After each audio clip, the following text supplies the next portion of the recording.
नमस्कार, देवभूमि IAS academy के YouTube channel में आपका स्वागत है। आज का मेरा विशेष टॉपिक होगा 18 अगस्त 2024 को एलटी का जो एग्जाम होने जा रहा है, उसी संदर्भ में एक और मॉडल पेपर आपके सामने है। चूंकि इससे पहले हम पेडागोजी, कुछ उत्तराखंड से संबंधित उसका हिस्ट्री, ज्योग्राफी, सारे टाइप्स आपके सामने रख चुके हैं और एक और मॉडल पेपर कुछ खास क्वेश्चन के साथ, ताकि कुछ और चीज़ें कवर की जा सकें। पेपर के बारे में अनुमान है ये सब, है ना। ये सब जो हम लोग अनुमान के बेस पर आपके सामने तथ्य रख दे रहे हैं और थोड़ा सा प्रैक्टिस सेट के रूप में आपके सामने रख रहे हैं, उसी संदर्भ में शुरुआत करता हूं फिर से एक मॉडल पेपर। चलिए, पहला क्वेश्चन है, उत्तराखंड राज्य की संरचना और स्थायी राजधानी चयन हेतु क्रमशः कौन से आयोग गठित किए गए थे। अब कोशिश है कि अधिक से अधिक क्वेश्चन कवर कर सकें, कोई मतलब ऑप्शन से कोई लेना देना नहीं है, बस अधिक से अधिक क्वेश्चन कवर कर जाए और मैक्सिमम रिवीजन हो जाए। ये पूछा है कि उत्तराखंड राज्य की संरचना और स्थायी राजधानी, यानी दो अलग अलग बातें हैं। ये पहली बात है, ये दूसरी। उत्तराखंड राज्य की स्ट्रक्चर, प्रारूप, संरचना कैसी हो, पहाड़ी राज्य हो कैसा हो, और उसकी स्थायी राजधानी, परमानेंट राजधानी की बात कर रहा है, स्थायी राजधानी, अस्थायी नहीं। हाँ, ठीक है। चयन हेतु क्रमशः कौन से आयोग गठित किए गए, दोनों आयोग के नाम बताना है। पंत आयोग और दीक्षित आयोग गलत है। लिब्राहन आयोग और दीक्षित आयोग, ये भी गलत है। कौशिक समिति, रमाशंकर कौशिक और दीक्षित आयोग, और कौशिक समिति और दीक्षित आयोग। अच्छा, पहले संरचना बताना तब स्थायी राजधानी। तो उत्तराखंड राज्य की संरचना और उसकी राजधानी के लिए सबसे पहले 1993 में मुलायम सिंह की सरकार में एक निर्णय लिया गया, उनके तत्कालीन नगर विकास मंत्री रमाशंकर कौशिक की अध्यक्षता में, और 1994 में उसने अपनी रिपोर्ट दे दी थी। तो कौशिक समिति संरचना के लिए आई थी। उत्तराखंड राज्य एक पहाड़ी राज्य होगा और उत्तराखंड के 8 जिलों को मिलाकर वो बनाया जाएगा, ये कहा गया था। और उसकी राजधानी के बारे में बाद में विचार होगा। वैसे प्रस्तावित राजधानी गैरसैंण की बात कही गई थी, और फिर बाद में 2001 में अलग से दीक्षित आयोग का गठन हुआ स्थायी राजधानी के लिए। तो इसका आंसर सबसे सटीक ये होगा, सी। तो 1994 में रमाशंकर कौशिक समिति की रिपोर्ट आई थी और 2001 में दीक्षित आयोग स्थायी राजधानी यानी देहरादून से संबंधित प्रश्न पर बात करने के लिए उठी थी। ठीक है, चलो पहला क्वेश्चन क्लियर हुआ। मुगल शाहजादा, क्वेश्चन बार बार पूछा जा चुका है उत्तराखंड में। मुगल शाहजादा कौन था जिसने श्रीनगर गढ़वाल में आश्रय लिया था। मतलब आपको ऐसा मुगल शाहजादा बताना है जिसने उत्तराखंड के श्रीनगर गढ़वाल राज्य में आश्रय लिया था। मुराद, औरंगजेब, दारा शिकोह और सुलेमान शिकोह। तो इसका आंसर होगा सुलेमान शिकोह। सुलेमान शिकोह कौन है? दारा शिकोह का बेटा है, दारा शिकोह का पुत्र। फिर या कहो कि शाहजहां का पौत्र, शाहजहां, मुगल बादशाह शाहजहां का पौत्र। ये कुछ अलग अलग टाइप से इस क्वेश्चन को पूछ रहा है, तो इस हिस्ट्री के हिसाब से ये आया। तो दारा शिकोह का पुत्र था सुलेमान शिकोह और शाहजहां का पौत्र था। जब 1658 में उत्तराधिकार का संघर्ष हो गया था शाहजहां के पुत्रों में, तो औरंगजेब ने संपूर्ण सत्ता पर कब्जा कर लिया था और अपने बड़े भाई दारा शिकोह और अन्य भाइयों को शासन से बेदखल कर दिया था।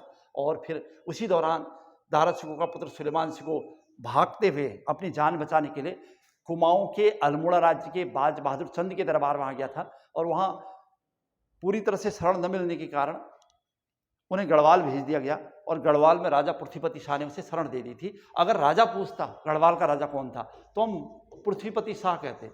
पृथ्वीपति शाह, ठीक है। ये महीपति शाह के पुत्र हैं और महारानी कर्णावती के भी पुत्र हैं पृथ्वीपति शाह। उन्होंने शरण दी थी सुलेमान शिकोह को। क्लियर हो गया होगा। चलिए आगे बढ़ता हूं। अब एक जीएस का क्वेश्चन है, इनमें से कौन गलत है, गलत बताना आपने। ठीक है, बड़ा सा है, मैंने कहा ना ऑप्शन पर यहाँ पर ज्यादा फोकस नहीं, बल्कि बहुत सारे ऑप्शन है ताकि सारे क्वेश्चन कवर कर सके हम। वॉकर कप गोल्फ कौन गलत है बताना, ध्यान रखिएगा। फेडरेशन कप फुटबॉल सही है, वॉकर कप गोल्फ भी सही है, Ryder cup golf, China cup gymnast भी सही है, एजरा कप पोलो भी सही है। कुछ आपने भी पढ़ लिए होंगे, एक टॉपिक है और जिसमें मतलब भारत के खेल और उनसे संबंधित कप हैं या ट्रॉफीज हैं, तो उनको कवर करना होगा आपको। तो इसमें बहुत सारे नाम यहाँ पर, डूरेंट कप हॉकी दिख रहा है अभी, और उबेर कप बैडमिंटन, महिला बैडमिंटन है, उबेर कप भी ठीक है। ए से लेकर एफ तक की जो सीरीज दी है, बस एफ तक है, इसको एक बार देख लेते हैं कौन गलत है पूछा अब इसमें। अब आराम से इनको 6 के 6 नाम देख लेने हैं आपने। तो जो सही है बिल्कुल, वो वॉकर कप है, ये भी सही है। जहां पर ये बिल्कुल सही है एंजरा कप, ये भी सही। अब जिन पर डाउट हो रहा है वो या तो ये डूरन कप है, ठीक है, और या फिर राइडर कप।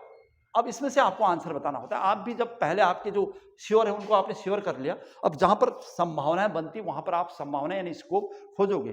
तो यहां पर जो इसका आंसर जा रहा है ये जा रहा है गलत। डूरन कप हॉकी नहीं बल्कि फुटबॉल है, फुटबॉल। तो डूरन कप हॉकी नहीं होगा, फुटबॉल होगा, ऐसे, ठीक है। और इसका मतलब ये राइडर कप गोल्फ सही है। तो क्वेश्चन देखिएगा, 1 2 3 4 5 6 7 क्वेश्चन एक साथ हैं, कौन किससे संबंधित है। और डूरन कप का मैंने बता दिया आपका फुटबॉल, हॉकी नहीं फुटबॉल है। तो इसका मतलब 6 के 6 क्वेश्चन क्लियर हो गया अब आप। मैच द कॉलम में से, चलो इनमें से कौन गलत है चाहिए था हमें। नेक्स्ट क्वेश्चन जा रहे हैं उत्तराखंड से, फिर से क्वेश्चन है, टिहरी गढ़वाल में ढांढक आंदोलन किससे संबंधित था? ढांढक, कृषकों से, मजदूरों से, सेना से, कोई नहीं। तो एक उत्तर देना है, तो सबसे सटीक उत्तर मजदूर होगा, श्रमिक, श्रमिकों से संबंधित है। तो जब 1815 ईस्वी में टिहरी राज्य की स्थापना हो गई थी और यहाँ पर सुदर्शन शाह के नेतृत्व में अलग पृथक टिहरी राज्य स्थापित हो गया था, तो वहां पर क्षेत्रीय मजदूरों द्वारा राजाओं के खिलाफ किया गया आंदोलन है, ढांढक आंदोलन, ठीक है। तो इसका आंसर ये होगा। खासकर भवानी शाह के समय से इसकी शुरुआत हो गई थी और प्रताप शाह के समय तो बहुत ज्यादा बासर ढांढक आया। प्रताप शाह के समय बहुत बड़ा विद्रोह हो गया था, टिहरी के राजा प्रताप शाह के समय। वहां पर बासर ढांढक कहते हैं इसको, बासर ढांढक। और यहाँ पर एक युवा लक्ष्मू कठैत था, लक्ष्मू कठैत, जिसने बहुत बड़ा विद्रोह किया था। तो प्रताप शाह के समय टिहरी के राजा लक्ष्मू कठैत के नेतृत्व में बासर ढांढक आंदोलन चल रहा था, जिसमें लक्ष्मू कठैत ने बहुत तीव्र आंदोलन किया था। और लास्ट में कहते हैं कि लक्ष्मू कठैत उत्तराखंड में अंग्रेजों द्वारा राय बहादुर की उपाधि प्राप्त करने वाला पहला गढ़वाली था और इसका बड़ा नाम था। तो इसी के नेतृत्व बाद में टिहरी के राजाओं ने लक्ष्मू कठैत को विषपान करा दिया था और उसकी मृत्यु हो गई थी। तो ये बड़ा सा आंदोलन रहा प्रताप शाह के समय। चलिए नेक्स्ट क्वेश्चन, फिर से इस टाइप का क्वेश्चन दिख रहा है, नोबेल पुरस्कार विजेता। चूंकि आपका जो टॉपिक है जीएस में, उसमें पुरस्कार भी है, तो यहाँ पर नोबेल उठा रखे हैं भारत के। वैसे कौन, क्या पूछा है, कौन नहीं है, सुमेलित नहीं है, देखना है आपने। मदर टेरेसा 1979 में नोबेल मिला था, शांति का नोबेल था उनका, बिल्कुल सही है ये, शांति का नोबेल पुरस्कार मदर टेरेसा को मिला था। हरगोविंद खुराना को 1968 जेनेटिक्स के लिए मेरे ख्याल से इन्हें मिला है, ये जेनेटिक्स, ठीक है, यानी चिकित्सा का मानेंगे फिर आप इसको, वैसे पूछ दे तो जेनेटिक्स, चिकित्सा का नोबेल, ये सही है बिल्कुल।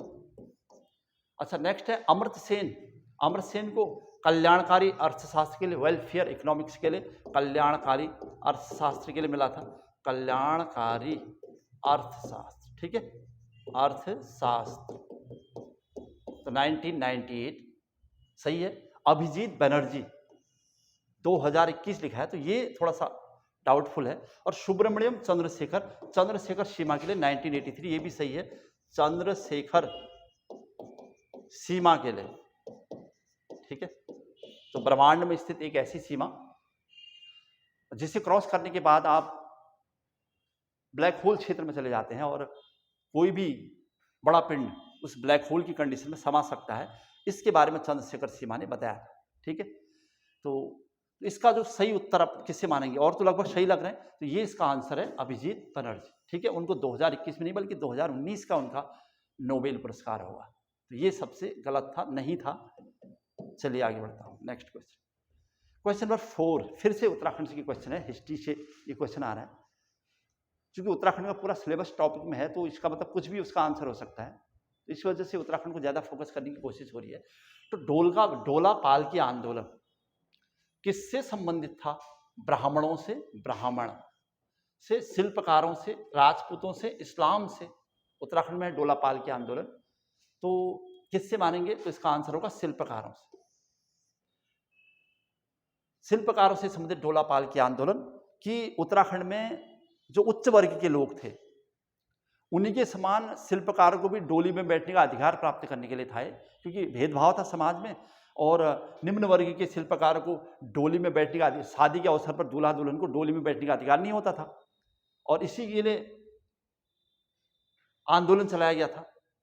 ठीक है, और सच्चिदानंद भारती जिनके नेतृत्व में यह आंदोलन चला था, उन्होंने इसके लिए बहुत अथक प्रयास किए थे, और 1928 के आसपास और फिर 1928 से 30 में ये आंदोलन अपने चरम पर था, और फिर अंततः शिल्पकारों को भी डोली में बैठने का अधिकार प्रदान कर दिया गया था। और स्वामी दयानंद सरस्वती के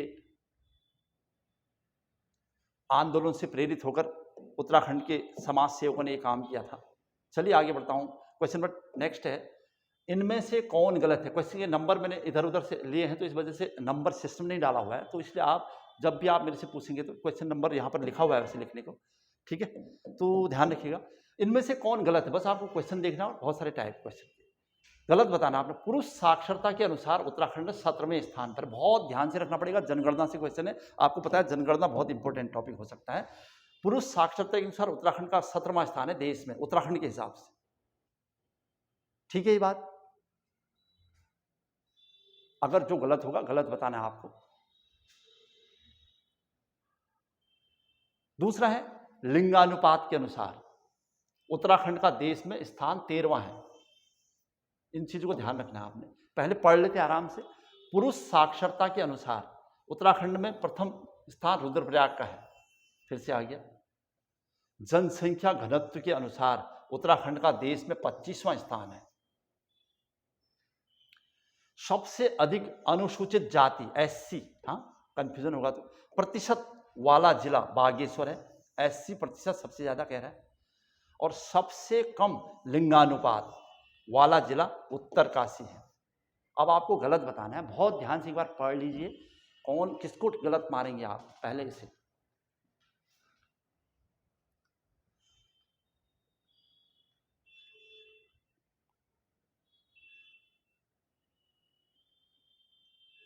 तो क्या क्या गलत है, ऐसा भी हो सकता है आपको एक या एक से ज्यादा गलत लगे, ये भी चलेगा, बस आपको कौन कौन गलत है कौन सही है बताना है बस, ठीक है। पहले हम पूरा इसका एनालिसिस करते हैं तो पता चल जाएगा कि कहाँ गलतियां हो रही हैं इसमें। चलिए 6 स्टेटमेंट यहाँ पर लिखे, 1 2 3 3 6, इनमें क्या गलत है ये देखना है। तो ये जनगणना आपने पढ़ी है पूरी तरह से, उसी चीज़ को हमने फिल्टर करना है। पुरुष साक्षरता कहाँ है यहाँ पर? वैसे हमने जो पढ़ा है कि उत्तराखंड में साक्षरता, हमने तो पढ़ा था कि साक्षरता के अनुसार से उत्तराखंड का 17वां स्थान था। इसमें पुरुष अलग था और महिला अलग थी, तो पुरुष साक्षरता के हिसाब से उत्तराखंड का स्थान तो 13वां था, और महिला साक्षरता के साथ 20वां था, और टोटल साक्षरता के साथ 17वां था। तो इसके साथ यहाँ पर लिख दिया पुरुष साक्षरता 17वां था, तो इसके हिसाब से स्टेटमेंट गलत है, पहला ही स्टेटमेंट गलत है। पुरुष साक्षरता के अनुसार तो 13वां होना चाहिए, ठीक है। पहला क्वेश्चन गलत, पहला पॉइंट गलत। लिंगानुपात के सेक्स रेशियो के अनुसार उत्तराखंड का देश में 13वां स्थान है, ये बिल्कुल सही है स्टेटमेंट। पुरुष साक्षरता के अनुसार उत्तराखंड में प्रथम स्थान पर रुद्रप्रयाग है, सर्वाधिक पुरुष साक्षरता वाला जिला है रुद्रप्रयाग, बिल्कुल सही है दोनों। जनसंख्या घनत्व के अनुसार उत्तराखंड का देश में 25वां स्थान है, ठीक है, ये भी बिल्कुल सही है। सबसे अधिक अनुसूचित जाति एससी प्रतिशत पूछा, हाँ जनसंख्या ने, वाला जिला बागेश्वर, ये भी सही है बिल्कुल। बागेश्वर में सर्वाधिक एससी प्रतिशत है, सर्वाधिक एससी जनसंख्या हरिद्वार में है। और सबसे कम लिंगानुपात वाला जिला उत्तरकाशी है। सबसे कम लिंगानुपात मतलब सेक्स रेशियो 1000 पुरुषों पर महिलाओं की संख्या, तो सबसे कम तो हरिद्वार होना चाहिए था, ये गलत है। यानी 2 गलत है इसमें, कौन गलत है? तो इसका आंसर है ए भी गलत है और ए भी गलत है, ठीक है। तो आपको जो गलत लगे इसमें से वो ए और एफ है। तो आप भी इसको अच्छी तरह से विश्लेषण करने के बाद जो निष्कर्ष निकाल रहे हैं, तो हमें ये लगा कि गलत कौन कौन से हैं, एक ये गलत लगा और ए गलत लगा। इसके हिसाब से उत्तरकाशी नहीं बल्कि हरिद्वार होना चाहिए था, सबसे कम लिंगानुपात वहां का है, बल्कि हरिद्वार का 880 है। 1000 पुरुषों में 880 महिलाएं वहां पर, एक तो ये गलत हुआ था। और यहाँ पर 17वां स्थान नहीं था, बल्कि पुरुष साक्षरता के अनुसार 13वां स्थान था, 17वां स्थान ऐसे पुरुष लिखा है उसने। अगर ये टोटल साक्षरता के ये पुरुष नहीं होता, खाली साक्षरता के अनुसार होता 17वां, तो हम ठीक मानते, ठीक है। तो महिला के अनुसार 20वां, पुरुष के अनुसार 13वां। चलिए आगे बढ़ता हूँ। ये टॉपिक इसलिए बना रखा है अपने हाथ से कि इस टाइप से सेट कर रखा है, कहीं कहीं गलती दिख जाए तो कवर कर लेना है। पढ़ा हुआ विश्लेषण करना, कौन सही सुमेलित नहीं है आपने बताना, यानी एक चीज गलत है इसमें। कॉर्बेट राष्ट्रीय उद्यान नैनीताल और पौड़ी में है, आपको बहुत ध्यान से देखना है ये भी, क्योंकि आपने पढ़ा तो है, अब वो कंडीशन है कि आप अपनी चीज को सही कर सको, कहां पर गलतियां उसे कवर कर सको। कॉर्बेट राष्ट्रीय उद्यान नैनीताल और पौड़ी जिले में, दोनों में फैला हुआ है। राजाजी राष्ट्रीय उद्यान हरिद्वार, देहरादून, पौड़ी तीनों में फैला हुआ है। आसन संरक्षण आरक्षित क्षेत्र देहरादून में है। नंदा देवी जैव मंडल रिजर्व अल्मोड़ा, बागेश्वर, चमोली में है। कौन गलत है पूछा है, कौन सही सुमेलित नहीं यानी गलत है बताना आप। झिलमिल संरक्षण आरक्षित क्षेत्र चंपावत में है। 1 2 3 5 है यहाँ पर क्वेश्चन, यानी डायरेक्ट 5 क्वेश्चन ही नहीं है, बल्कि इसके पीछे बहुत सारे क्वेश्चन है, तो आपको इसमें से गलत बताना है। तो कॉर्बेट राष्ट्रीय उद्यान नैनीताल और पौड़ी में, ध्यान रखिएगा, इंपोर्टेंट प्रश्न था। कुमाऊं के नैनीताल और गढ़वाल के पौड़ी में सही उत्तर है। और राजाजी राष्ट्रीय उद्यान तीनों में फैला हुआ है, हरिद्वार, देहरादून और पौड़ी। पीएचडी याद रखना, अगर आपको कंफ्यूजन होगा तो पीएचडी, पौड़ी, हरिद्वार, देहरादून तीनों में फैला हुआ है, बिल्कुल सही है। आसन संरक्षण आरक्षित क्षेत्र और उत्तराखंड का एकमात्र रामसर साइट, ये देहरादून में बिल्कुल सही है, ये भी आसन नदी पर। और Nanda Devi जैवमंडल reserve, biosphere reserve Almora में है, बागेश्वर में और चमोली में है। ठीक है, ये भी बिल्कुल सही है।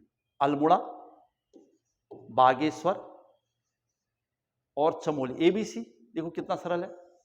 तो नंदा देवी बायोस्फीयर रिजर्व, चूंकि नंदा देवी बायोस्फीयर रिजर्व उत्तराखंड का एकमात्र बायोस्फीयर रिजर्व है, जिसे 1988 में बायोस्फीयर रिजर्व घोषित किया यूनेस्को ने, और ये कहाँ है, एबीसी में है, अल्मोड़ा, बागेश्वर और चमोली में, ध्यान रखिएगा। अच्छा एक मिनट, अल्मोड़ा, बागेश्वर और चमोली पूछा है यहाँ पर, अल्मोड़ा, बागेश्वर और चमोली, चमोली में तो होगा ही नंदा देवी। अल्मोड़ा, तो ये स्टेटमेंट गलत लग रहा है मुझे, एबीसी में नहीं होना चाहिए, इसमें आना चाहिए पिथौरागढ़। एक बार फिर से इसे देखना पड़ेगा। नंदा देवी बायो जैव मंडल रिजर्व कहाँ कहाँ है पूछा है, अल्मोड़ा, बागेश्वर और चमोली कह रहा है। और मैप के हिसाब से देखोगे तो चमोली में तो है ही है, चमोली यहाँ पर, जैसे ये चमोली है तो इधर पिथौरागढ़ है, यहाँ पर बागेश्वर और यहाँ नीचे अल्मोड़ा। इस टाइप से पूछा हुआ क्वेश्चन है, तो फिर से मुझे भी डाउट हो रहा था। देखो ये आपका चमोली में है, ये पिथौरागढ़ में है, ये बागेश्वर में है और ये अल्मोड़ा में है, तो इसका जो लोकेशन है ना यहाँ है, ऐसे है, तो इसका उत्तर ये होना चाहिए था, बल्कि एबीसी नहीं होना चाहिए था, इसका होना चाहिए था चमोली, पिथौरागढ़ और बागेश्वर। इसका होना चाहिए था चमोली प्लस पिथौरागढ़ प्लस बागेश्वर। ठीक है, जिसने अपने मन में एबीसी बसा लिया था, फिर से वापस आना पड़ेगा आपको। अब इसको और फॉर्मूला बनाते हैं, बीपीसी या जो आपको बनाया सीपीबी। तो चमोली, पिथौरागढ़ और बागेश्वर, ध्यान रखिएगा, थोड़ा सा टाइम लिया, लेकिन अच्छा ये गलत लगा, कौन सुमेलित नहीं है, कौन कौन सुमेलित नहीं है भी हो सकता है। एक तो ये गलत आ रहा है अभी, यहाँ पर पिथौरागढ़ होना चाहिए था, न कि अल्मोड़ा। दूसरा है झिलमिल संरक्षण आरक्षित क्षेत्र चंपावत लिखा हुआ है, तो झिलमिल ये आरक्षण संरक्षण क्षेत्र है, प्रोटेक्टेड एरिया है। तो अगर झिलमिल ताल होता तो चंपावत होता, तो ये हरिद्वार में है, हरिद्वार, तो इसका मतलब ये भी गलत है, यानी लास्ट के 2 गलत हैं, फर्स्ट के 2 सही हैं। ठीक है, कौन कौन गलत है या कौन सही सुमेलित नहीं है, तो ये 2 ये गलत है। नंदा देवी जैव मंडल रिजर्व सीपीबी में होना चाहिए था, चमोली, पिथौरागढ़ और बागेश्वर में होना चाहिए था, और झिलमिल संरक्षण आरक्षित क्षेत्र हरिद्वार में होना चाहिए था। चंपावत में केवल झिलमिल ताल है। ठीक है, झिलमिल ताल इतना आसान नहीं, बहुत ध्यान से, बहुत आराम से करना पड़ेगा। मैं ही क्वेश्चन सेट कर रहा था कल और मुझे ही कंफ्यूजन हो रहा है, देख लीजिए आप, लगी रहा, लेकिन अब क्लियर है। ठीक है, राजा जी 3 में है और कॉर्बेट 2 में है, नंदा देवी फिर से 3 में है, लेकिन वो 3 ये थे। और झिलमिल ताल पूछेगा तो चमोली में, अगर आरक्षण संरक्षित पूछेगा तो हरिद्वार। ठीक है, कॉर्बेट ठीक ही हो गया। चलो आगे बढ़ जाऊंगा, बहुत टाइम टेकिंग क्वेश्चन है, यहाँ पर लंबे से क्वेश्चन दिख रहे हैं, आपको भी लग रहा होगा हाँ बहुत सारे क्वेश्चंस को मिला के एक, इनमें से कौन गलत है फिर से ढूंढना है आपने, गलत कौन कौन से, बहुत ध्यान से, क्योंकि आपका भारत के मंदिर या मंदिर करके भी टॉपिक है जीएस का, उसे भी ध्यान रखना। एलोरा का कैलाश मंदिर किसने बनाया, एलोरा, अजंता एलोरा महाराष्ट्र में, कृष्ण प्रथम ने बनाया, ये देखना है। दूसरा है कोणार्क का सूर्य मंदिर, नरसिंह देव प्रथम, कोणार्क, अच्छा इनका ये कहाँ है, अगर आए तो एलोरा महाराष्ट्र में है, ये भी लिख देता हूँ साथ में।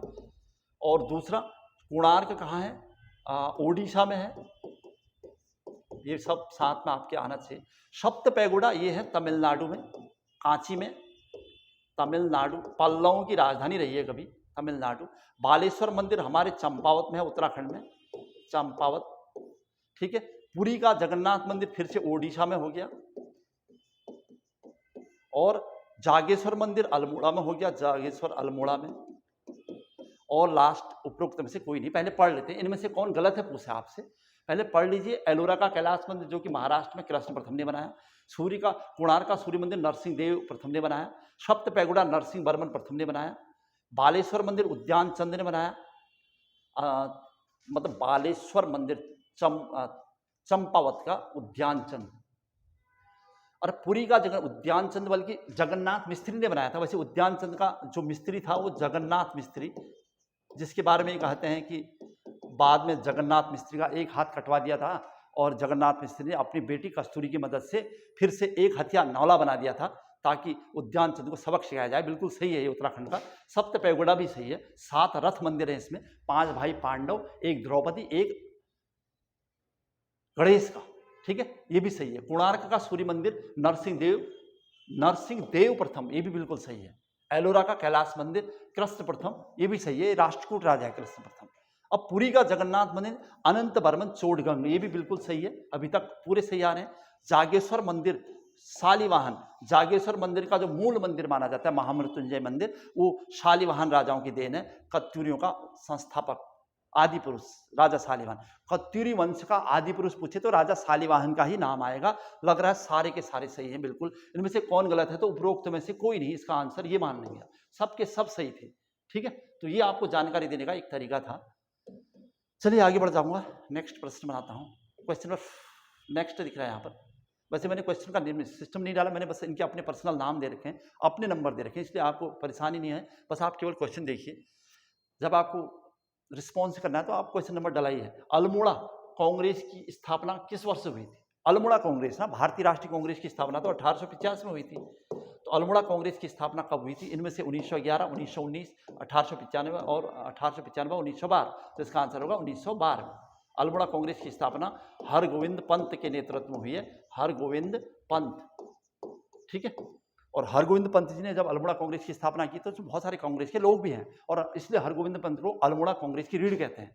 बैकबोन अल्मोड़ा कांग्रेस की रीढ़, अल्मोड़ा अगर ऐसा प्रश्न बना है, कांग्रेस की रीढ़, बैकबोन ऑफ अल्मोड़ा कांग्रेस, तो हरगोविंद पंत को कहा जाता है। 1928 में बागेश्वर में स्वयं हल चलाने की परंपरा को तोड़ा था इन्होंने, ब्राह्मणों द्वारा हल न चलाने की परंपरा को, और स्वयं हल चलाया था। तो ये है शर्ट का गांधी भी कहते हैं इनको। चलिए आगे बढ़ते हैं। नेक्स्ट फिर से क्वेश्चन है, सही सुमेलित नहीं है, इनमें से कौन सही सुमेलित नहीं है पूछ रहा है। बोरलॉग पुरस्कार आए यहाँ पर, बोरलॉग कृषि में दिया जाता है। नॉर्मनी बोरलॉग मैक्सिको के कृषि वैज्ञानिक, अमेरिका के। पुलित्जर पुरस्कार पत्रकारिता में, सही है दोनों। बुकर पुरस्कार अंग्रेजी साहित्य। ग्रैमी संगीत। रेमन मैग्सेसे खेल, ये डाउटफुल है। रेमन मैग्सेसे एशिया का नोबेल है, वो समाज सेवा के क्षेत्र में, मतलब बहुत सारी चीज़ों में एक साथ दिया जाता है, लेकिन खेल से बहुत ज़्यादा लेना देना नहीं है उसका। तो एशिया का नोबेल कहते हैं रेमन मैग्सेसे को, और फिलीपींस गवर्नमेंट देती है उसको, मनीला सरकार, फिलीपींस, और एशिया का नोबेल के नाम से भी फेमस है। लेकिन ये केवल खेल लिखा है, तो ये इसे हम गलत मान रहे हैं। सही सुमेलित दिया और सब ठीक थे। चलिए आगे बढ़ते हैं। नेक्स्ट क्वेश्चन, बेगार आंदोलन कब और कहां से आरंभ हुआ था? बेगार, कुली बेगार, उत्तराखंड में कुली बेगार को समाप्त करने के लिए बड़े स्तर पर बद्रीदत्त पांडे के नेतृत्व में कुली बेगार आंदोलन हुआ था। तो डेट पूछ रहा है वहां पर, तो इसकी डेट बहुत फेमस है, 13 से 14 जनवरी 1921, ये सबसे सही लगेगा। बागेश्वर, वैसे बागेश्वर में सरयू और गोमती नदी के संगम पर 13 से 14 जनवरी 1921 में कुली बेगार आंदोलन चलाया था बद्रीदत्त पांडे जी ने। बद्रीदत्त पांडे, उत्तराखंड में इस टाइप का अहिंसक आंदोलन चला था 1921 के असहयोग आंदोलन के दौरान की बात है। मतलब 1920 का जो असहयोग आंदोलन था उसमें उत्तराखंड में कुली बेगार चल रहा था, तो बद्रीदत्त पांडे के नेतृत्व में यह आंदोलन सफल रहा, और कुली बेगार से संबंधित रजिस्टरों को सरयू नदी में बहा दिया गया और इस कुप्रथा को समाप्त करने का निर्णय लिया गया। इसीलिए इस अहिंसक घटना को महात्मा गांधी ने रक्तहीन क्रांति कहा था। कुली बेगार की घटना को किसने रक्तहीन क्रांति कहा था? आ जाए, रक्तहीन क्रांति, तो आप आराम से कहेंगे गांधी ने कहा था। ये इंपॉर्टेंट प्रश्न मिला। एक कि कुली बेगार आंदोलन का नेतृत्व कौन कर रहे थे, तो कुमाऊं केसरी बद्रीदत्त पांडे, बद्रीदत्त पांडे। इसी के बाद में कुमाऊं केसरी की पदवी मिली थी। ठीक है, चलिए आगे बढ़ते हैं। नेक्स्ट क्वेश्चन नंबर 6 जो नंबर यहाँ पर है उसके बारे में बात करते हैं। कांग्रेस के कोलकाता अधिवेशन 1886, वैसे कांग्रेस की स्थापना 1850 में हुई थी, 1850। ठीक है, कहाँ पर हुई थी, बम्बई में। वैसे पुणे में होने वाली थी लेकिन बम्बई में हुई थी, तेजपाल संस्कृत महाविद्यालय में, है ना, गोकुलदास तेजपाल संस्कृत महाविद्यालय। और डब्ल्यू.सी. बनर्जी पहले अध्यक्ष थे कांग्रेस के, डब्ल्यू.सी. बनर्जी, ये आपको पता होना चाहिए, वैसे जनरली ये बेसिक चीज है। उसके बाद पूछ रहा है कि लेकिन दूसरा यानी 1886 वाला कांग्रेस का जो अधिवेशन हुआ है में राज्य से कौन उपस्थित, कि उत्तराखंड राज्य से कौन गया था कांग्रेस के अधिवेशन में, इंद्र सिंह जलाल, मुकुंदी लाल, ज्वालादत्त जोशी, गोविंद बल्लभ पंत। तो इसका आंसर होगा ज्वालादत्त जोशी। यानी 1886 के भारतीय राष्ट्रीय कांग्रेस के कोलकाता अधिवेशन में उत्तराखंड की तरफ से या अल्मोड़ा की तरफ से कौन गया था, ज्वालादत्त जोशी गए थे। क्लियर हो गया। और इस समय 1886 में जो आईएनसी के अध्यक्ष थे वो कौन होंगे, grand old man of India, दादा भाई नौरोजी। नेक्स्ट क्वेश्चन है, गांधी के कुमाऊं की यात्रा सर्वप्रथम कब की गांधी ने कुमाऊं की यात्रा सबसे पहले कब की थी, वैसे इसका आंसर होगा जून 1929। ठीक है, कौसानी नैनीताल होते हुए यहाँ की यात्रा हुई थी। कौसानी में 14 दिन बिताए थे उन्होंने, और यहीं पर उन्होंने कौसानी में ही महात्मा गांधी ने कौसानी को भारत का स्विट्जरलैंड कहा था, और यहीं पर भगवत गीता पर अनासक्ति योग नामक टीका लिखी थी।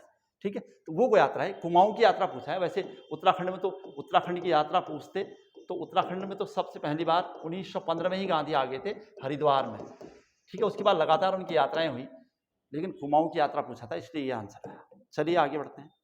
फिर से एक डिटेल क्वेश्चन है, कौन सही सुमेलित नहीं है, फिर से यानी गलत बताना है आपने। फिर से राज तरंगिणी, पहले पढ़ लेते हैं आराम से, विलहण, अमरकोश, अमर सिंह, स्वप्नवास वदता, किताबों के नाम, ये भी आपका एक टॉपिक है, पुस्तक और उनके and books and their writers. Svapnavasavadatta Bhasa की पुस्तक है। 10 कुमार चरित दंडी, मेघदूत कालिदास, तहकीक हिंद अलबरूनी। कौन गलत लग रहा है आपको, सीधे आपको टिक मारना है पहले।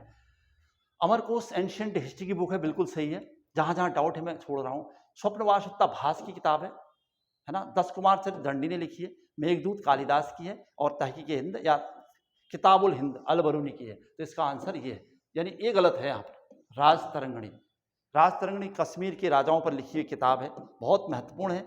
ये विलहण नहीं बल्कि कल्हण की तरह, ये विलहण की नहीं है बल्कि किसकी है, कल्हण की, संस्कृत में लिखी हुई कश्मीर के राजाओं का इतिहास। तो इसका आंसर नहीं है, यानी गलत है ये गलत था और सब सही थे। चलिए आगे बढ़ते हैं, इसमें हम सारे टॉपिक कवर करने का प्रयास कर रहे हैं। नेक्स्ट क्वेश्चन फिर से उत्तराखंड से, अल्मोड़ा प्रकार की 54 मुद्राएं, अल्मोड़ा प्रकार की 54 मुद्राएं कुणिंद राजवंश से संबंधित हैं। वैसे तो कहाँ से प्राप्त हुई है, ब्यास घाटी से, कत्यूर घाटी से, नयार घाटी से। नयार तो होगा नहीं, ये तो गढ़वाल में है। यमुना घाटी, ये भी नहीं होगा। तो वैसे भी ऑप्शन पर ब्यास घाटी, चंपावत, सॉरी ये पिथौरागढ़, और कत्यूर घाटी बैजनाथ। तो इसका आंसर ये है।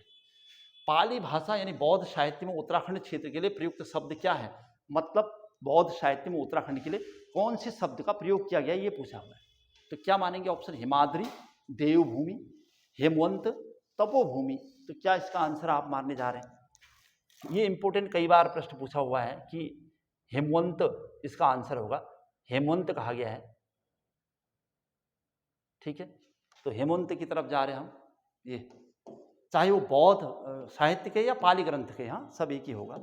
नेक्स्ट क्वेश्चन, अब यहाँ पर एक रीजनिंग का क्वेश्चन भी है, थोड़ा सा रीजनिंग में टाइम लगता है। वैसे रीजनिंग जिनको आती है उनके लिए बहुत सरल भी है, लॉजिक वगैरह ये वो तुक्का लगाना ये सब रीजनिंग पर काम आता है। लेकिन रीजनिंग का क्वेश्चन गलत भी नहीं होता, बहुत ध्यान से करना पड़ता है। एक बार थोड़ा समय देने के बाद, जैसे आपको टाइम मैनेजमेंट नहीं हो पाता है तो रीजनिंग को बहुत आराम से करना चाहिए, बाद में लास्ट में। पहले अपने जो सटीक हैं उनको सेव कर लीजिए। विद्यार्थियों की 31 विद्यार्थियों की एक कक्षा में अनुज का स्थान 17वां है, यानी टोटल कितने हैं, टोटल विद्यार्थी हैं 31 कह रहा है, और अनुज का स्थान है, अनुज का स्थान 17वां है, बहुत ध्यान से। और अंत से उसका कौन सा स्थान होगा, अंत से पूछ रहा है आपका स्थान। एक अनुज खुद हो गया, अनुज का स्थान है। वैसे आप 31 में से 17 घटाते हो माना, ये भी एक ऑप्शन है, लेकिन एक अनुज को भी जोड़ना पड़ेगा तब सही उत्तर आ सकता है। तो आपको 31 टोटल थे, 31 में से 7 आप घटा रहे हो, तो यहाँ पर 11 हो गया, 11 में से 7 4, और यहाँ पर बचा 2, 2 में से 1, 14 आना चाहिए। लेकिन एक खुद अनुज भी तो है, तो एक अनुज हो जाएगा तो 15वां। तो इसका आंसर होगा बी। ये लॉजिक भी नहीं है बल्कि एक अनुमान जैसा है, बस 15वां स्थान इसे मैं मारूंगा। ठीक है, चलिए आगे बढ़ जाता हूं नेक्स्ट क्वेश्चन की तरफ। रीजनिंग यहां पर दिए हैं कुछ क्वेश्चन। रोहन का मुंह उत्तर पश्चिम की ओर है। ये अब इसको रफ स्केच बनाना चाहिए आपने। जैसे आपको पता है कि रोहन उत्तर पश्चिम इधर की ओर होता है, ऐसे रोहन का मुंह उत्तर पश्चिम की ओर है, वह 90 डिग्री दक्षिणावर्त घूमता है। अब वामावर्त दक्षिणावर्त ठीक इसके 90 डिग्री किधर होगा ये ध्यान रखना पड़ेगा। तो 90 डिग्री ठीक इसके इधर होगा, 90 डिग्री दक्षिणावर्त, यानी ये पूरा करूंगा तो 180 हो जाएगा। तो ऐसा करता हूं बस, केवल इधर 90 डिग्री आ गया है, मान लिया हमने उत्तर पश्चिम की ओर और 90 डिग्री दक्षिणावर्त घूमता है तो इधर की ओर आ गया, नहीं नॉर्थ ईस्ट की ओर। अब ये नॉर्थ ईस्ट की तरफ हो गया, बल्कि ये पहले कहां था, नॉर्थ वेस्ट था। और उसी दिशा में 90 डिग्री पुनः घूम रहा है, फिर से घूम गया 90 डिग्री। अब जो 180 पूरा करेगा ये 90 डिग्री फिर से घूम गया, तो साउथ ईस्ट हो गया। अभी पुनः घूमता है। बताइए कि अब उसका मुंह किस दिशा में है, बस खाली मैप रफ स्केच बनाना था। ऑप्शन दे रखे हैं दक्षिण पश्चिम। दक्षिण पश्चिम तो इधर को हुआ, पश्चिम दक्षिण दक्षिण पूर्व, इसका आंसर ये हो, साउथ ईस्ट की तरफ जा रहा है उसका मुंह। ठीक है, तो ध्यान रखिएगा। वामावर्त यहाँ पर जो टफ क्वेश्चन था, दक्षिणावर्त। दक्षिणावर्त मतलब इधर की ओर, वामावर्त मतलब लेफ्ट की तरफ, दक्षिणावर्त दाहिने की तरफ, राइट की तरफ। यही थोड़ा सा कंफ्यूजन था। अगर इसको वामावर्त भी करते तो शायद ये यहाँ पर आ जाता और उसके बाद ये यहाँ पर आ जाता, फिर डायरेक्शन फिर भी यहीं आती आने को, लेकिन फिर भी आपको सही देखना चाहिए। चलिए आगे बढ़ता हूँ। यदि दीपक रवि का भाई है, फिर से रीजनिंग है क्वेश्चन। यदि दीपक रवि का भाई है, ये दीपक है और ये रवि है, आर लिख देता हूं, RAVI। ठीक है, ये दीपक रवि का भाई, ये दोनों भाई हैं। रीना अतुल की बहन है। अब रीना यहां पर कुछ अभी इसमें तो नेक्स्ट पार्ट यहां पर लिख देता हूं। रीना अतुल की बहन है, अतुल ऐसे पूरा लिख देता हूं, अतुल, यानी ये दोनों भाई बहन है। दो स्टेटमेंट जैसे दिए हैं दोनों, पहले बहुत ध्यान से पढ़ना पड़ेगा। फिर से एक बार पढ़ते हैं कि दीपक रवि का भाई, यानी ये भाई है दीपक और रवि, ठीक ही हो गया। और लेकिन ये भी भाई बहन है, ये भाई बहन है दोनों। क्या लिखा, रीना अतुल की बहन है, ये रीना है अतुल की बहन है, इसकी बहन है। तो रवि रीना का पुत्र है। अच्छा, रवि, ये रीना है जो इसका बेटा रवि है, बेटा पुत्र। तो अगर ये बेटा है तो इसका मतलब ये भी बेटा होगा, दोनों भाई हैं वो रीना के। अब पूछ क्या रहा है, रवि रीना का पुत्र है, तो दीपक किस प्रकार रीना से संबंधित है। तो दीपक का रीना से संबंध पूछ रहा है, तो बेटा ऑप्शन पर निर्भर करता है ये, तो बेटा आंसर इसका सही है। ठीक है, चलो एक रफ स्केच हल्का सा बनाने के बाद, सिंपल सी रीजनिंग थी। नेक्स्ट क्वेश्चन है, अंकों की एक श्रृंखला में कौन सा अंक श्रृंखला के बिल्कुल मध्य में है। वैसे मीन मीडियम और मोड से भी शायद क्वेश्चन बनेगा, उससे भी बन सकता है, लेकिन फिर भी अब इतने सारे अंक तो आप गिनोगे। वैसे जितने भी होते हैं नियम ये है कि सबसे मध्य का पूछ रहा है, बीचों बीच में, तो इसका नियम ये है कि पहले इन अंकों को गिन लेना चाहिए। 1 2 3 4 5 6 7 8 9 10 11 12 13 14 15 16 17 18 19 20 21 हैं टोटल। 21 नंबर्स हैं यहाँ पर। 21 होता है विषम, ऑड विषम। अगर विषम होता है तो n+1 कर देते हैं उसे, n+1/2 विषम होने में। अगर सम होता तो n/2 होता, सीधा फॉर्मूला है ये। तो आप यहाँ पर 21 था तो 21/+1 यानी 22/2 या 11 आ गया, 11वां नंबर। तो 11वां नंबर गिनोगे तो आंसर होगा सीधा। ठीक है, वैसे गिन के भी हो सकता आ जाए। तो 1 2 3 4 5 6 7 8 9 10 11 यानी 4, इसका आंसर है 4। ठीक है, आपने क्या किया, पहले सब अंकों को गिन लिया। विषम थे, ऑड नंबर था, तो n+1/2 का फॉर्मूला लगाया। विषम में 1 प्लस जोड़ने के बाद 2 से डिवाइड कर देते हैं, जो आता है आंसर उसको गिन लिया आपने सीधा। अगर ये ऑड नहीं होता, इवन सम होता तो n/2 करते, सीधा गिन के बता देते। चलो आगे बढ़ते हैं। नेक्स्ट क्वेश्चन कुछ इस टाइप का ग्राफ दिख रहा है, यहाँ पर देखते हैं ग्राफ में क्या है। रिक्त स्थान पर क्या होगा पूछा है। इन रिक्त स्थान पर यहाँ पर और यहाँ पर इन अंकों में आपस में क्या रिलेशन है देखना पड़ेगा। ऊपर ऑप्शन दे रखे हैं, यहाँ पर 112 है, यहाँ पर 113 है, और यहाँ पर 110 है, 118 है। इनमें आपस में रिलेशन 115 116, ऐसा लग रहा है 115 116 117 होना चाहिए। यहाँ पर 117 ऑप्शन देखते हैं, 117 वाला 117 ये हो सकता है, ये हो सकता है। अच्छा, सब 117 है, ये तो नहीं हो सकता, ये तो गया। फिर भी 3 ऑप्शन सामने में, सबके लास्ट में 117 है। अब फिर यहाँ पर 115, 116, 117, अगर ऐसा है ये सिस्टम तो यहाँ भी कुछ ऐसा होगा 112, 113, इसका मतलब 111 होगा यहाँ पर, ये 111, ये अच्छा फर्स्ट में 111 आना चाहिए, तो ये भी गया, फर्स्ट में 111, ये भी गया, ये बच रहा है मात्र, तो इसका मतलब ये इसका आंसर है। तो इसका 111 होगा, 114 होगा और 117 होगा। अब 111, 112, 113, 110, 114, 116, यहाँ 4 का अंतर है, 10 के बाद 4, 14, 4 के बाद 18, यहाँ 15, 16, 17, ठीक है। बस अब आपस में ऐसे भी रिलेशन करोगे तो भी आप सही आने लग जाएगा। चलिए आगे बढ़ जाता हूँ, हमें आंसर मिल गया है। Next question, question number next लिखा है यहाँ पर, यदि P = 6, J4, EL और M = 24, तो इसको बताना आपने। सबकी वैल्यू रख दो सीधा, M मतलब दिया 24, ठीक है, डिवाइडेड बाय ये दिया है, इनमें कोई गड़बड़ मत करना, लेकिन जो यहाँ पर L का मतलब यहाँ पर 8 है, ठीक है। उसके बाद इनटू क्रॉस J का मतलब है 4, ठीक है। लास्ट में प्लस P का मतलब यहाँ पर दिया है 6। इसको बहुत ध्यान से देखना, जल्दबाजी नहीं करनी है, बॉड मास लगाना है, BODMAS सॉल्व करते वक्त बॉड मास लगेगा। बॉड मास के हिसाब से सबसे पहले ब्रैकेट ओपन होंगे, ठीक है। तो ब्रैकेट यहाँ पर है नहीं और कुछ यहाँ पर डिवीजन भी नहीं है, अच्छा है एक डिवीजन है, डिवीजन मल्टीप्लिकेशन और एडिशन और सब्ट्रैक्शन। सबसे पहले डिवीजन यानी डिवाइड वाला होगा, डिवाइड वाला होगा तो सबसे पहले 8 का भाग डिवाइड इसमें दोगे, 8 या 24, तो कितनी बार गया, 3 बार गया। फिर यहाँ पर क्रॉस वाला करोगे आप, ये +6 इतना बच रहा है। पहले डिवाइड वाला कर लिया हमने डिवीजन, अब क्रॉस वाला करेंगे, उसके बाद मल्टीप्लिकेशन है, तो 3 चौको 12 + 6 18 आंसर है, तो हो जाएगा। तो इसका आंसर दिख रहा है वहाँ पर 18, ये 18 ऑप्शन में था इसलिए मैंने कर दिया, फिर भी आपको और से प्रयास करने चाहिए।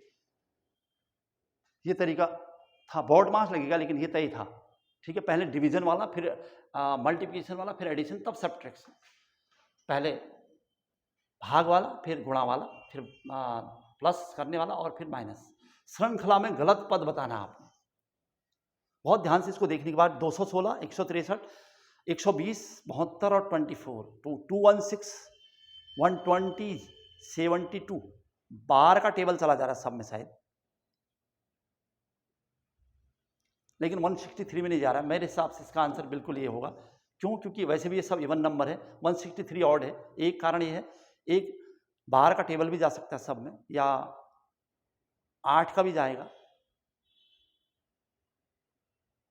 163 में नहीं जा रहा है, तो इसका आंसर सीधा सा मिल गया देखते ही। क्वेश्चन नंबर नेक्स्ट जो दिख रहा है 17 नंबर में, रिक्त स्थान को भरें। 1, 4, 9, 16, 49 यहाँ पर कवर करना है, 30, 35, 36, तो इसका आंसर होगा 36। क्यों? क्योंकि ये 1 है और ये 2 का स्क्वायर है, 2 दूनी 4 यानी 2 2 जा 4, 3 3 जा 9, 4 4 जा 6, 4 4 16 और 5 है नहीं, 6 6 36, तो 6। चलिए आगे बढ़ते हैं, फिर से एक रीजनिंग का क्वेश्चन दिख रहा है। यदि B का अर्थ है प्लस, E का अर्थ है माइनस, D का अर्थ है क्रॉस यानी मल्टीप्लिकेशन, तो ये दिया है 20। इसको पहले आराम से आपने लिख लिया रफ स्टेप में, और B लिख दिया यहाँ पर। उसके बाद देखिए 5, 5, E लिख दिया, उनके मतलब दे रखे हैं 5E एंड 4D लिख दिया, और लास्ट में 4 लिख दिया। अब इसमें वैल्यू रख दो आप, 20 तो रहने दो। अब B का मतलब दे रखा है, B का अर्थ है प्लस 5 है ना, B का मतलब था यहाँ पर, इनको कवर कर लो जब आप सॉल्व कर रहे होते। B का मतलब लिख दिया हमने प्लस, ठीक है। उसके बाद E का मतलब है माइनस 4 ऐसे रहने दो। फिर D का अर्थ है क्रॉस 4, फिर वही फॉर्मूला लेगा बॉड मास। ये थोड़ा सा दिक्कत करेगा आपको अगर नहीं पता होगा तो। बॉड मास यानी पहले ब्रैकेट हटाओ, फिर ये सब चीज़ें करो, फिर डिवीजन करो, मल्टीप्लिकेशन, यहाँ पर डिवीजन तो है नहीं, मल्टीप्लिकेशन पहले होगा शायद, ठीक है। तो 20 और 5 इनको रहने दो पहले, 20 + 5, और माइनस भी ऐसे रहेगा, 4 चौको 16 हो जाएगा इसके हिसाब से। 20 और 5 25 और माइनस 16, 25 में से 16 घटाओगे तो 9 आएगा, तो 9 आंसर होगा, तो हो जाएगा, ये है, ठीक है। चलिए आगे बढ़ता हूं। अच्छा, इसका फिर से यहां पर दिख रहा है, अनुज राम से लंबा है। ये अनुज है, अनुज बनाया आपने, अनुज लिख देता हूं ए। अनुज राम से लंबा है, ये राम है, राम से लंबा है, देखो अनुज। राम मोहन से लंबा है, राम मोहन से लंबा है, मोहन बना दो यहां पर, राम मोहन से लंबा है। मोहन सोहन से छोटा है। अच्छा, यहां बीच में सोहन है अभी, ये सोहन,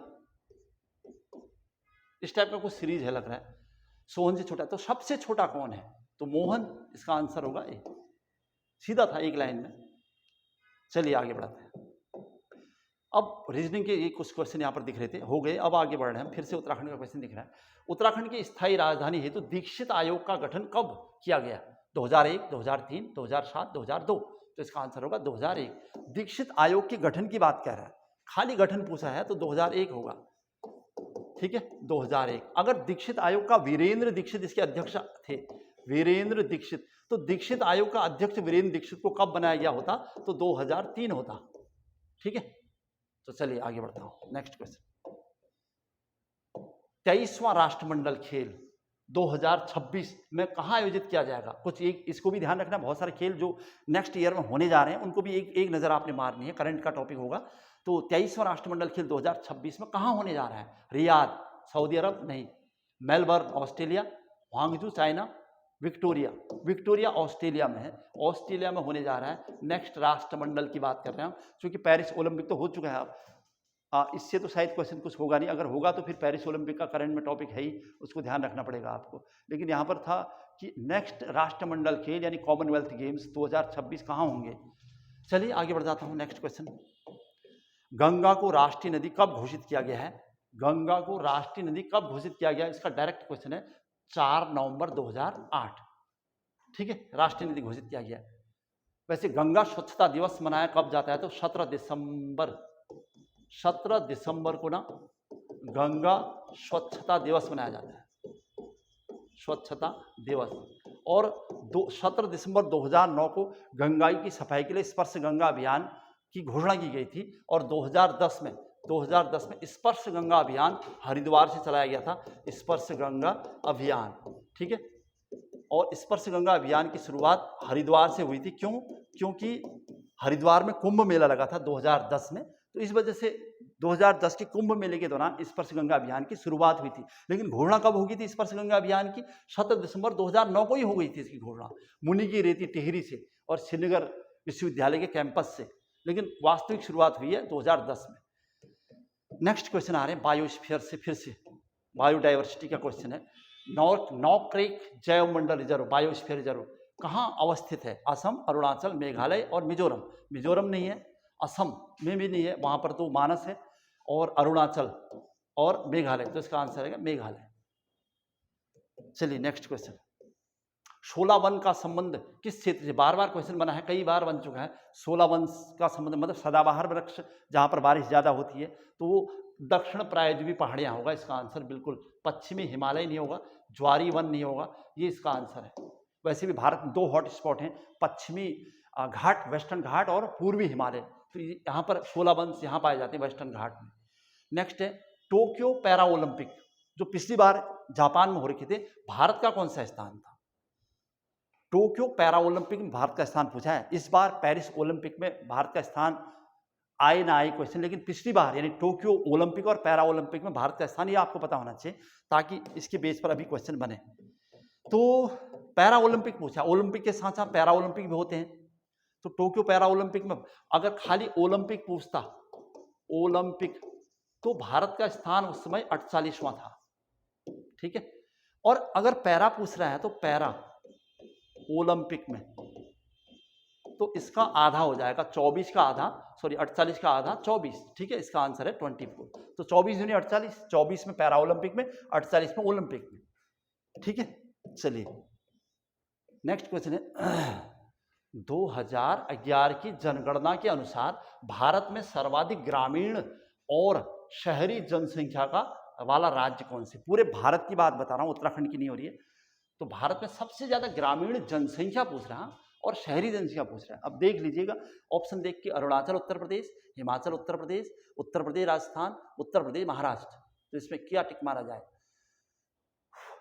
भारत में सर्वाधिक ग्रामीण, वैसे उत्तर प्रदेश में सर्वाधिक जनसंख्या है तो ग्रामीण भी वहां हो सकती है, ये आंसर है। यानी ये दो तो नहीं है, फर्स्ट ए एंड बी ये तो गए, इन दोनों में आंसर है आपका। सर्वाधिक ग्रामीण जनसंख्या यानी सबकी सबसे ज्यादा जहां की जनसंख्या होगी तो उत्तर प्रदेश। फिर पूछा है सर्वाधिक शहरी जनसंख्या पूछा है, हाँ प्रतिशत पूछता तो आप सीधा गोवा कर देते, तो इसका आंसर होगा ये।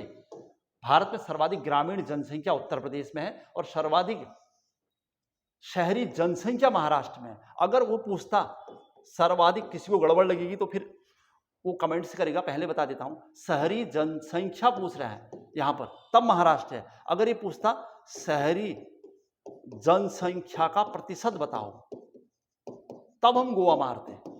अगर प्रतिशत पूछ रहा है तो गोवा होगा, लेकिन खाली जनसंख्या पूछ रहा है तो महाराष्ट्र, क्योंकि महाराष्ट्र बड़ा राज्य है, गोवा छोटा है।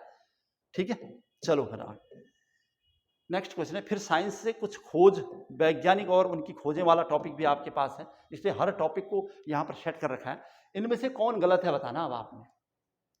आर्ट्स वालों का साइंस नहीं होता, साइंस वालों के लिए क्वेश्चन ठीक होगा। तो हृदय प्रत्यारोपण क्रिश्चियन बर्नार्ड, बिल्कुल सही है। तड़ित चालक सिद्धांत किसका है? बेंजामिन फ्रैंकलिन का। डायनामाइट बहुत फेमस है, अल्फ्रेड नोबेल, जिनके नाम पर नोबेल पुरस्कार दिए जाते हैं।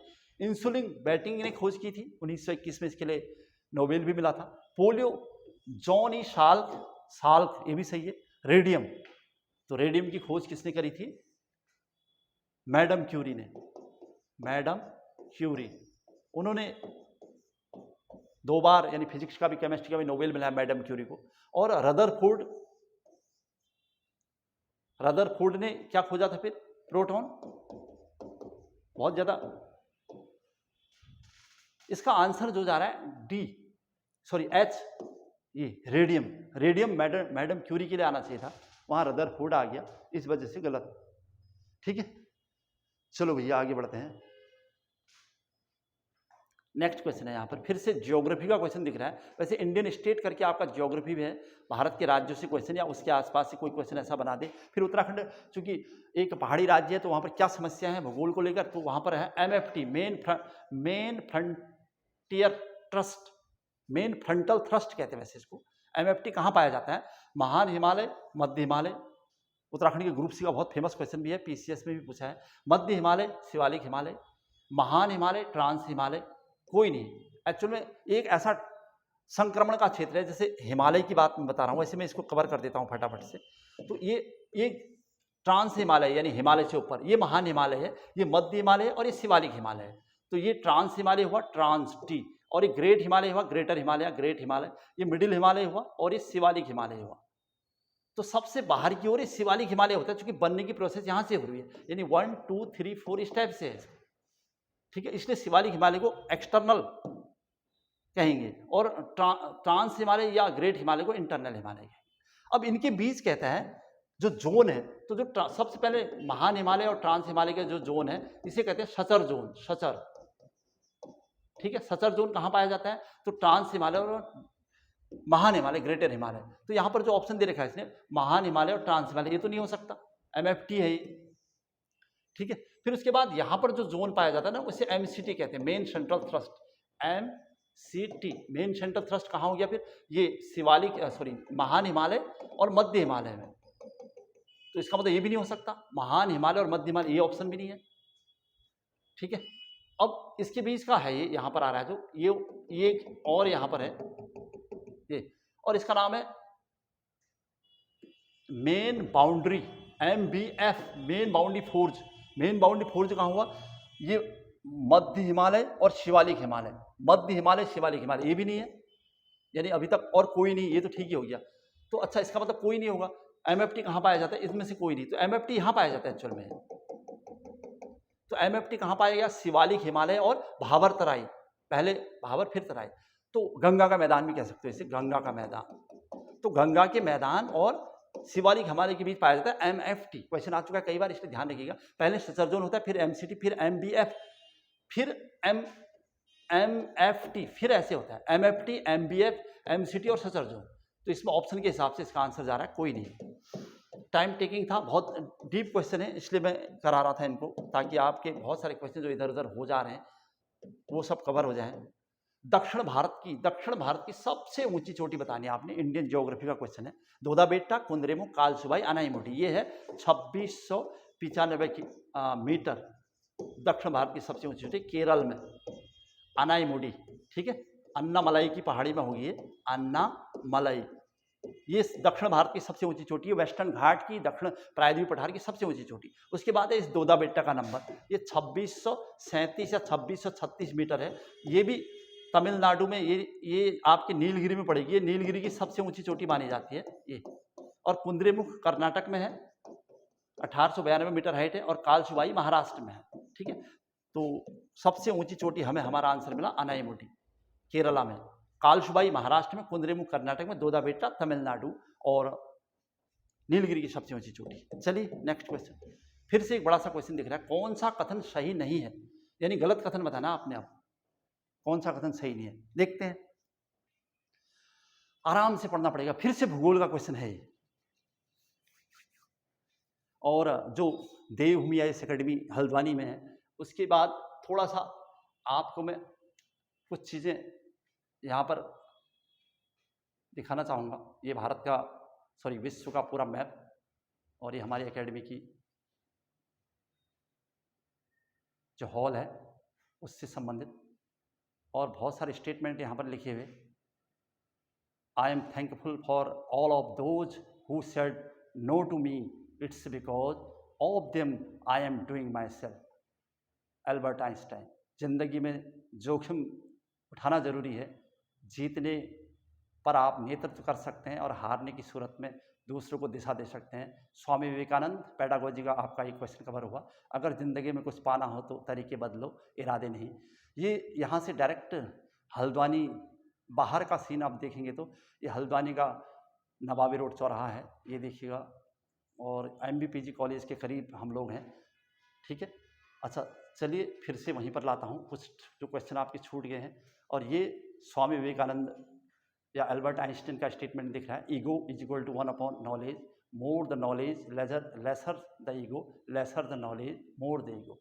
ठीक है, और एक APJ अब्दुल कलाम साहब, और ये स्टेटमेंट है, take risk in your life, if you win you can lead, if you lose you can guide. ठीक है, चलिए फिर से वहीं पर चले जाता हूँ आपको।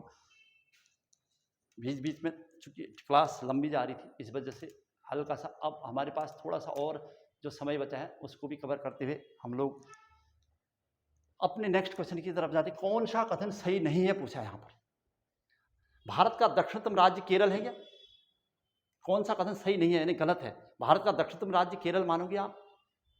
भारत का दक्षिणतम बिंदु इंदिरा पॉइंट ग्रेट निकोबार में है। ग्रेट निकोबार सही है ये। ठीक है, क्षेत्रफल के अनुसार भारत का सबसे छोटा राज्य गोवा है, क्षेत्रफल। ठीक है, दक्षिण भारत की सबसे ऊंची चोटी अनाईमुडी, अभी हमने पढ़ा भी था, बिल्कुल सही है। तो क्या गलत हुआ? यही पहला वाला गलत हो गया यहाँ। भारत का दक्षिणतम राज्य केरल, तो दक्षिण राज्य क्या माना जाएगा? तमिलनाडु। और वैसे भी भारत का दक्षिणतम बिंदु अंडमान निकोबार में है, लेकिन तमिलनाडु में है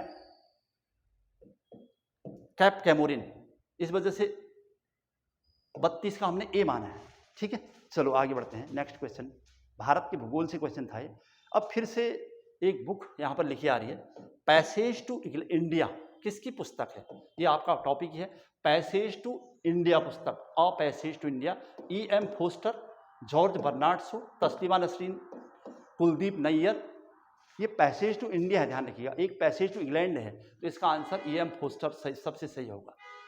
अब कुछ पेडागोजी के क्वेश्चन भी आजमा लेते हैं। हालांकि पेडागोजी हमने 5 यूनिट कर दिए हैं, फिर भी कन्फ्यूजन जो है उन्हें कवर करेंगे, कोशिश करेंगे। देखिए, अध्यापक शिक्षा राष्ट्रीय पाठ्यचर्या की रूपरेखा 2009 का मुख्य स्वरूप किस पृष्ठभूमि पर तैयार किया गया था? NCF 1975, 1928, NCF 2005। इसकी तरफ जाऊंगा सबसे सही। दिव्यांगजन अधिकार अधिनियम 2016 किस वर्ष के दिव्यांग अधिकार अधिनियम का स्थान लिया है? तो 1995 था पहले, अब 2016 बन गया है ना। पहले 7 श्रेणियां थी, अब 21 बन गई है, या हमने पढ़ लिया था। बेंचमार्क विकलांगता के अंतर्गत लोग कम से कम कितने प्रतिशत विकलांगता में प्रभावित होते हैं? 20, 30, 40 और 50। किसकी तरफ जाओगे? बेंचमार्क विकलांगता, तो 40%। ठीक है, चलिए। दिव्यांगता के मौजूद प्रकारों को 7 से बढ़ाकर कितना कर दिया गया है? तो 21 कर दिया गया है दिव्यांगजन अधिकार अधिनियम 2016 में। तो राष्ट्रीय शिक्षा नीति 2020 के अंतर्गत वर्तमान शिक्षा प्रणाली में सुधार करने का लक्ष्य किस वर्ष तक रखा गया है? मतलब जो NEP 2020 है, तो 2030 तक इसमें सुधार करने का लक्ष्य रखा है। मतलब 2030 तक हम पूरी तरह से लागू कर देंगे, ये हमने लक्ष्य रखा हुआ है। उच्च शिक्षा में सकल नामांकन अनुपात को 2035 तक कितना प्रतिशत बढ़ाने की बात कही गई है? उच्च शिक्षा में केवल हायर एजुकेशन की बात आ रही है, तो 50%। ठीक है, उच्च शिक्षा में 50% है, वरना प्राइमरी एजुकेशन अलग है, माध्यमिक शिक्षा अलग है, ये उच्च शिक्षा की बात कही है, इसलिए ध्यान रखिएगा। नेक्स्ट क्वेश्चन है, 5 वर्ष का राजू अपनी खिड़की से बाहर तूफान देखता है, बिजली चमकती है और कड़कने की आवाज आती है। राजू शोर सुनकर उछलता है। बार बार यह घटना होती रहती है। कुछ देर शांति के बाद बिजली कड़कती है, राजू गर्जना सुनकर उछलता है। राजू का उछलना अधिगम के लिए किस सिद्धांत का पालन है? तो ये टॉपिक है, बार बार, बाद में तो उसे आदत ही हो जाएगी। क्रिया प्रसूत, व्यत्यय और भूल, तो शास्त्रीय अनुबंध सिद्धांत, इस टाइप के क्वेश्चन यहीं से आते हैं, यही होगा। कौन सा अधिगम का एक मुख्य थॉर्नडाइक नियम है पूछा है? हाँ, उपयोग का नियम, अभ्यास का नियम, आत्मीकरण का नियम, मनोवृत्ति का नियम। तो इसका मतलब अभ्यास का नियम। 3 ही नियम थे उसके, इसमें एक अभ्यास का नियम यहाँ पर मिल गया हमें। राष्ट्रीय शिक्षा नीति 2020 किस पर बल देती है? परीक्षा के लिए पढ़ना, स्मरण आधारित शिक्षा, अभ्यास और ड्रीम, वैचारिक समझ। तो इनमें से ऑप्शन देना पड़ा। वैसे तो अभ्यास और ड्रीम भी है वहाँ पर। परीक्षा के लिए पढ़ना ये तो नहीं है, चलो हटा दिया हमने। स्मरण आधारित शिक्षा ये भी ठीक ही है। इसकी तरफ अगर एक ही ऑप्शन होगा तो इसे पहले मारेंगे। वैसे ये भी सही है, अभ्यास ड्रीम, स्मरण आधारित शिक्षा भी ठीक है। लेकिन यहाँ पर एक ऑप्शन मानना था, विश्वविद्यालय अनुदान आयोग के अध्यक्ष और कार्यकाल कितने वर्ष का होता है? वैसे उपाध्यक्ष का कार्यकाल पूछेगा तो 3 वर्ष, ये वैसे हमें याद है जब हम पढ़ रहे थे, उपाध्यक्ष का कार्यकाल होता है 3 वर्ष। ये पूछा भी है क्वेश्चन, पूछता भी है, लेकिन इस बार इसने अध्यक्ष पूछा है। और कोने में पूछ रहा है, विजय कुमार 2 वर्ष, पीके मिश्रा 3 वर्ष, अभी कौन है? जगदीश कुमार है अभी, और इनका कार्यकाल 5 वर्ष होता है। इसका आंसर ये है, ठीक है। उपाध्यक्ष का 3 और अध्यक्ष का 5 वर्ष। नेक्स्ट, नई दिल्ली के अतिरिक्त यूजीसी के अन्य क्षेत्रीय कार्यालयों में कौन सा शामिल नहीं है पूछा। हाँ, यूजीसी के जो महत्वपूर्ण कार्यालय उनमें से कौन नहीं है? पुणे में है, हैदराबाद, कलकत्ता। तो इसका आंसर होगा जयपुर। जयपुर में नहीं है, ठीक है। तो चूंकि ये क्वेश्चन पहले से थोड़ा बहुत पढ़े हुए हैं तो इसमें से थोड़ा स्पीड हमने इसमें बढ़ा ली है। अब आगे बढ़ जाते हैं नेक्स्ट क्वेश्चन की तरफ। कौन बुद्धि परीक्षणों के दुरुपयोग का संकेत देता है? उन्नति के लिए मापक में सहायक, बुद्धि लब्धि का लेबल बालकों पर लगाकर अध्यापक अकुशलता को छिपाते हैं। यही लग रहा है सबसे लंबा भी है, आंसर इसकी तरफ जाएगा। कौन बुद्धि के परीक्षणों के दुरुपयोग का संकेत देता है? तो इसका आंसर सबसे यही होगा। किसने अनुशासनात्मक, आत्मानुशासन और आत्मनियंत्रण पर बल दिया है? ये कौन हो सकते हैं? प्रकृतिवादी, आदर्शवादी, प्रयोजनवादी और यथार्थवादी। आत्मानुशासन, आत्मनियंत्रण, ये सब हैं प्रकृतिवादी, आदर्शवादी, ठीक है, आदर्शवादियों की विचारधारा। नेक्स्ट क्वेश्चन है, कस्तूरबा गांधी बालिका विद्यालय में SC, ST, OBC का अल्पसंख्यक समुदायों से संबंधित लड़कियों के लिए न्यूनतम कितने प्रतिशत सीटें हैं? तो 75% सीट है। क्लियर हो गया होगा। नेक्स्ट क्वेश्चन पहले भी पढ़ लिया है। शिक्षा जीवन है तथा जीवन ही शिक्षा है, किसका कथन है? बताइए। अरस्तु, जॉन डीवी, प्लेटो, शिक्षा को बहुत महत्व प्रदान किया था और शिक्षा का कोई एक पक्षी दृष्टिकोण नहीं था जॉन डीवी ने। उन्होंने काफी कुछ समझाया था शिक्षा को। हालांकि शिक्षा, जॉन डीवी अमेरिकी हैं, लेकिन उन्होंने शिक्षा के महत्व को समझा, अच्छी तरह से समझाया, इसलिए कहा शिक्षा जीवन है और जीवन शिक्षा है। JS मिल के अनुसार शिक्षा द्वारा एक पीढ़ी के लोगों में संक्रमण होता है। किसका? संरक्षण का, विकास का, उन्नति का, संस्कृति का होता है। ये इंपोर्टेंट लाइन है। नेक्स्ट क्वेश्चन संस्कृतिकरण से क्वेश्चन है।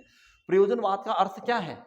व्यवहारिकता, उपयोगिता, प्रायोगिकता, सामाजिकता। तो इसका आंसर होगा व्यवहारवाद कहते हैं इसको, ठीक है। लघु पदों के सिद्धांत का संबंध किससे है? लघु पद यानी लघु पदों को जोड़ जोड़कर, तो रेखीय अभिक्रम सिद्धांत।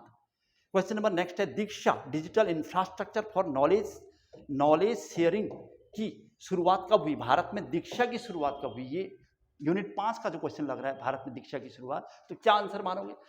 1971 ये गया, यहां से आंसर नहीं हो सकता। अब इसको लेकर भी बहुत ज्यादा डाउट नहीं, ये 2 बच रहे हैं हम। 14 जुलाई, तो इसका आंसर होगा 5 सितंबर, शिक्षक दिवस।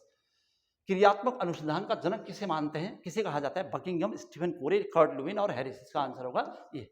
बस ये है हमारे 56 क्वेश्चन इस यूनिट के। काफी समय लिया इसने, क्योंकि इसमें बहुत सारे क्वेश्चंस को, एक क्वेश्चन के पीछे 5 और 7 क्वेश्चन थे लगभग, तो हमने केवल 55-56 क्वेश्चन नहीं करे, मतलब 100 क्वेश्चन लगभग करे हैं। बहुत इंपॉर्टेंट टॉपिक था आपके लिए, प्रैक्टिस के लिए। इस क्षण में जब आप अंतिम समय में चल रहे हैं और बहुत सारा प्रेशर आप पर है, पढ़ भी रहे होंगे, आपको लग रहा है कुछ याद ही जैसा नहीं हो रहा है, इन चीजों को भी ध्यान रखिएगा। बस पढ़ते रहिए, अंतिम क्षण तक रिविजन फॉर्म मोड में रहिए और विदाउट टेंशन, विदाउट फियर, निर्भय होकर पढ़ते रहिए बस। और जो आपका पढ़वा अवश्य आपके काम आएगा। चलिए यहीं पर समाप्त कर दे रहा हूं। आपका दिन शुभ हो। जय हिंद, जय उत्तराखंड।